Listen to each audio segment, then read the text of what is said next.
All right, welcome back. I wanted to spend a little bit more time on the gain loss reporting run. So, running the tax engine to generate that. So, of course, you log in, you go to the taxes menu, and then you enter the dates that are relevant. You choose the scenario strategy that you want to run, select or unselect capitalized fees, and then you click run scenario.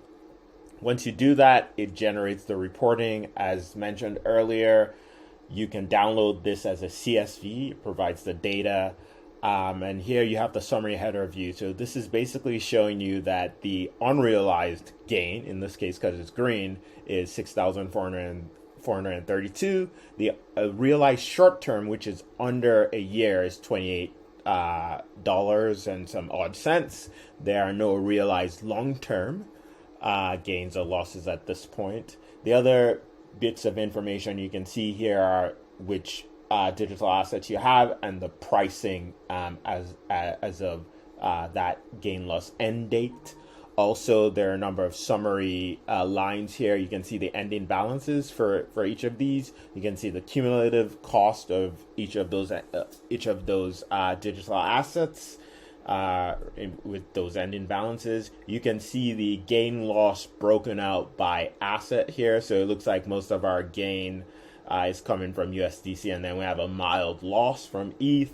And then you can see the ending unrealized, which of course is being calculated based on the cost basis as relates to the price at this point. Now, jumping right down here to the report, so you have a transaction by transaction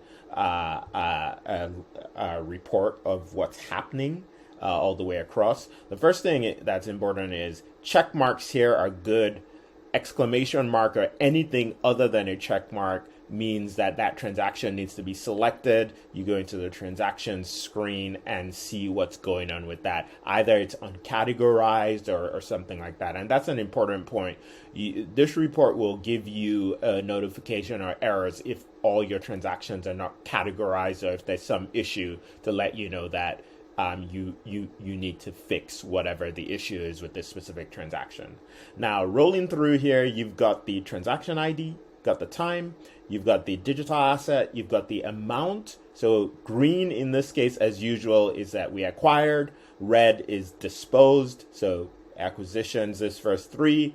The cost basis of those acquisitions are being represented here. Also, cumulative cost, proceeds, and cost basis really not applicable unless you're disposing.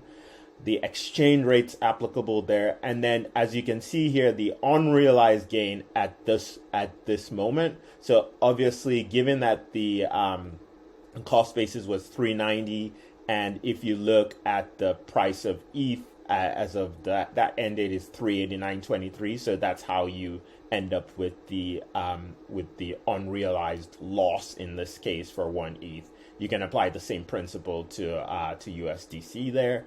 You can see the running balance and some other information. Now, something that's really valuable here is we actually track. So we're saying that this row of ETH, 0.24 of it was disposed on 10 to 11:55 a.m.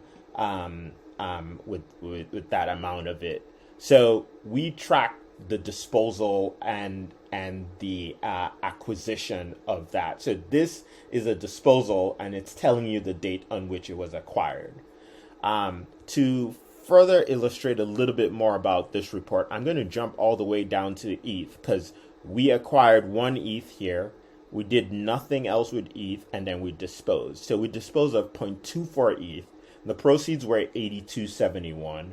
The cost basis of that was relieved was 93.60, and of course that's going to be an appropriate proportion of the 390 here.